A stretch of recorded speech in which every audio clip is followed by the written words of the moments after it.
Hi everyone and welcome back to Lloyd's blog that he doesn't know what he's calling, and it doesn't even matter anymore because it's all about the content and talking to you about destinations and making sure you enjoy it. So my name's Lloyd. If you don't already, please hit the subscribe button below. Make sure you hit the bell notification as well so you get notified every time I post a video. I've got some really exciting content coming up, and over the next 30 weeks, I'll explain why in a minute, you'll be getting fortnightly videos all about my favourite destination, Florida. I've managed to break my clicker, so we're just gonna go with this. So I'm really excited. The US borders have reopened, so that means that we can get back to the States, one of my favourite places to travel in the world. And most importantly, I've got a holiday booked in May for Orlando, and I'm really excited to share it with you and everything running up to it, the preparation that we're about to do. So I thought, why not do a fortnightly vlog where I can share with you all of the experience from booking through to planning events and restaurants, what's going on in Disney, my favourite stuff to do when we're out there, places to eat. Oh, I'm so excited already, it's ridiculous. If you don't know already, it's Disney's 50th anniversary. That means there's going to be all new parades, all new costumes, all new experiences. There's new rides that are launching out in Orlando at the moment, and I just can't wait to get back there. So today is officially 30 weeks until we take off at London to Florida, Orlando, MCO, if anyone cares. And I thought I'd just share with you everything we're doing up to it. So there's going to be really short videos giving you top information and basically a bit of an update on where we're at before. If you have watched my previous videos, you know that I've already done 2 videos on Orlando. One was my first vlog I ever did. I was really nervous. I literally sat and spoke like this. Actually in this room, I think I was facing the other way though. So I thought I'd do an updated version. What's great for me is everything I pretty much said in that video, Disney have now decided to get rid of. So it gives me a load of new content to share with you and a load of new things to experience myself first time as well when we go back in May. And I think that's going to be brilliant because there's so much new things, and I'm very fortunate to have been quite a few times now, but there's so much stuff I can get excited about. I'm looking forward to using Genie Plus, which we'll talk about in a couple of weeks' time. I'm looking forward to spending some time with family. Obviously, it's been so long since we've been able to travel. I was lucky enough to be in Vegas literally as the COVID pandemic started happening. So I managed to get away in March of 2020, but I haven't been away since. And this is the longest I've been in the UK. And I think it's the longest I haven't been to Disney for. So a lot's changed here as well. So just an FYI, if you haven't seen the videos already, we've introduced a puppy into our household. Troy is taking it very badly. Just kidding. He is being the best big brother, but he's having a bit of rest for the moment because Frankie's been terrorising him all morning. She is currently asleep just here. So if she wakes up, she's probably going to walk across the screen, but she's cute, so we'll let her off. We are travelling the first 2 weeks of May 2020. I'm really excited. We're on direct flights. We're flying with Virgin. I booked it with them last year. So we were originally meant to be travelling in 2021. Everything was booked, everything was planned, got really excited, and then COVID happened.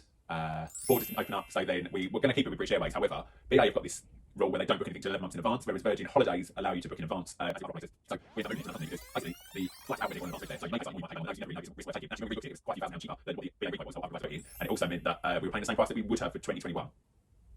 So we're doing a villa.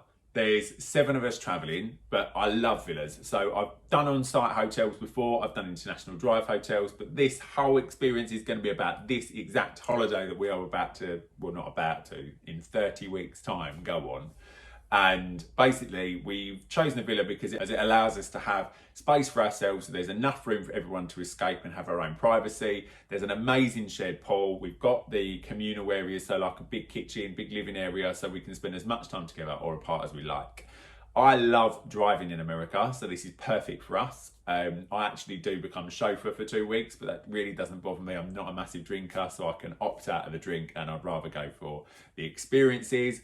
So a villa is perfect for us. It's literally about 20 minutes away from Disney World and the parks there. We are only doing Disney this time, so there's 2 whole weeks of experience in the parks, the water parks, Obviously, there's going to be shopping involved and then just chilling out a bit as well. When Adam and I have been before, we've explored a bit further out and done the beaches. So it's something that we'll definitely talk about this time with the rest of the family and see whether they want to go and experience maybe Clearwater area and spend a bit of time outside of the park area itself. If you are going to book a villa holiday yourself, then definitely think about whether it's the right thing for you. Make sure someone's willing to drive. You're going in a larger party, then if there's multiple drivers, brilliant. It can get quite overwhelming sometimes driving in the States, especially if you haven't before, but there's no roundabouts. It's nice and easy. It's literally straight roads. There's massive signposts for absolutely everything.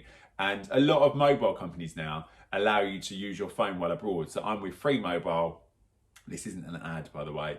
I'm with Free Mobile. You can use Go Roaming or something, which is basically where I use my data that I'd use in the UK abroad. It saves me thousands of pounds, but I know that O2 do like an add-on. I think it costs like £5 or £10, and some other mobile providers do as well.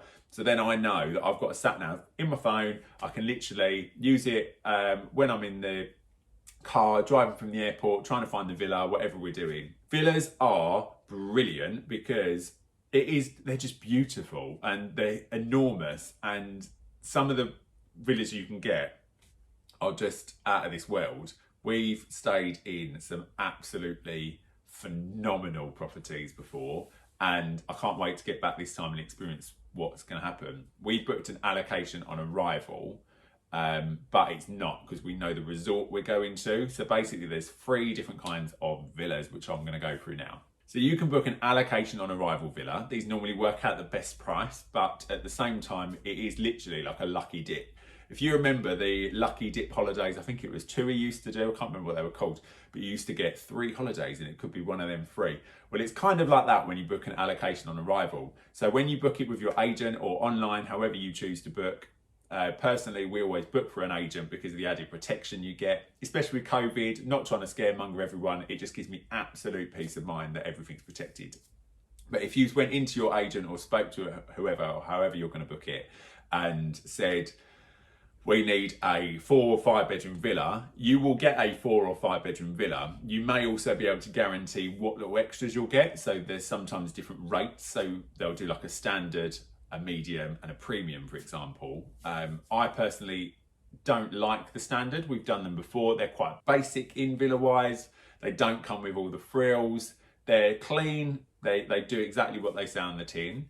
The medium are quite nice because you would normally get a slightly better decor, maybe a little bit more modern or space. You normally get like a spa outside. When I say a spa, I don't mean like someone that's going to come and give you a nice massage. That would be lovely though, especially on your feet after a day in the parks. But someone that it's like a hot tub basically, but they're normally not hot. They're normally like a jacuzzi, a cold jacuzzi. That's how I'm describing the spa. But then you get the premium ones, and the premium resorts are normally gated communities. They normally have like certain facilities. But if you do allocation on arrival and you book one of the tiers and you book a certain size, that is exactly what you'll get, but it will be within a certain area, normally within 35 minutes of Disney World. So we've stayed in 3 villas before. So we've stayed in an area called Cypress Point. It was a beautiful little gated community. The villa, was lovely, and it was it. It was our first time. It was beautiful. The second time we stayed in an area called Providence, and that's where we're staying this time. The homes are brand new. It's on a golf resort. You've got used to the golf club, whatever they're called. Yeah, golf club. Not like an actual club, but like a golf clubhouse. That's the one. So you can use a golf clubhouse, which has got a communal pool if you want to, but every single home has got a private pool anyway. And the third time we stayed in the same complex, so Providence again, but we stayed in a different road, in a different villa. So this time we booked the area that we like, but I'm just going to take whatever comes because they've all been brilliant so far. I really like the location. I actually now know how to get to the parks without using a sat nav because it's so straightforward once you've done it a few times, and that's how we're going to roll. So just to summarise, because I think I waffled a lot then, a specific area villa is a certain named community, might not always be gated, but you know you'll be somewhere within that community. You've then got a specific named villa. So one of our friends is traveling at a similar sort of time, and they have a specific named villa. They know exactly what complex they're going to, what villa number they've got. They've seen pictures, layouts, all that sort of stuff. I'm really not that bothered. You do pay slightly more for that privilege because you know exactly where it is. You get your address slightly earlier. However, it's still someone else's house. They could redecorate it. It might not look that way. So I like to keep a little bit of it as a surprise. I know exactly where I'm going, roughly. Basically, be on a night out. So the great thing now about a lot of the villa properties is that check-in is done online before you travel. So you do get your address and everything before you go. And it also means that you haven't got to faff around with going to find the villa complex or the villa rental place to pick up your keys and everything, because they'll send you a code, you get a little lockbox, you put your code in, and that allows you to go straight from the airport to your villa and saves you a hell of a lot of time rather than getting lost in the middle of nowhere. But there's also some handy tips I'm going to go through in a couple of weeks' time to allow you to make the most of your first time now. So literally for me, we will have a lounge at the airport at Gatwick. I will have checked in for my car before we take off so that I don't have to faff around in the queue when I get to MCO. We head straight to the car garage. You pick up your car. You literally just walk up to whatever car. You feel like you're nicking it. Feels like a bit like you're in Grand Theft Auto, and you manage to get all your luggage in before anyone tells you off. And then we drive off. We go and find our villa, and it's absolutely amazing. And what I really like is when I've stayed in a hotel before, especially with a larger party, you're waiting for everyone to check in. So if you've got multiple rooms, like last time we stayed on site at Disney, and it was beautiful, it was magical, it was everything we wanted it to be. In fact, we did a split stay, so we did a week at Disney and a week in a villa. But the check-in process took forever. So it was really busy when we turned up, and it took a lot longer than what Disney normally do to check people in, which is fine. They've got to check people in. Everyone's going on holiday. It's not just me, unfortunately. And the villa is just a nice, smooth process, I feel like. Some of us stay in the villa and unpack, while some of us go out and do a bit of shopping and get like the essentials and stuff. And then it's just a nice wind down, and then you can go to bed. So I don't really suffer with jet lag. So when I arrive, I like to stay up a little bit and try and catch up on normal time zones and everything so that I'm not going to bed early. But that villa allows you to sit around the pool, jump in the pool, have a couple of drinks or whatever, and not have to worry. So my top tip is basically do your research on your villas. Ask what is right for you, and make sure you're thinking about, do I want anything specific? So what do I have to have at home that I will not be able to live without for 2 weeks in Florida, or a week, or however long you're going for? One of the weirdest things though that I wish we could maybe request on a villa, I don't know if it's possible, maybe you can. There's never really enough sunbeds. And I'm a bit of a sun worshipper, and I don't like to share. So I end up sitting at the edge of the pool because hoping that the reflection's going to give me a better tan. But hey, that's just me. So basically, I'd share with you, it's 30 weeks until we go. And I can't quite believe it's only 30 weeks now, because it feels like this has taken forever to happen. And I didn't want to share anything until the borders opened up again, because I didn't want to get excited. And the minute that announcement came, it was just like a massive weight was lifted off my shoulders. I know we still don't know the terms and conditions yet. We still don't know the entry requirements. We still don't know what USA is going to say you have to have vaccination-wise. But at the end of the day, I am going to Florida in 30 weeks' time. If you haven't done so already, hit the subscribe button, hit the alert button so you get notified every time I post a video. But also, every other Sunday, I'm going to keep you updated of exactly where we're at, what we've got up to, what we've researched. There's just so much to plan, but it's so exciting planning it. I mean, I have watched hours of YouTube content myself over the last 2 days alone, just getting to know what rides are now out, what rides are coming, what restaurants are coming out. And I know that with the pending 50th anniversary, which is launching next month, I am going to be like a kid in a candy shop. And I can't wait to share it all with you. So thank you for watching. Make sure you subscribe, and I look forward to seeing you all soon.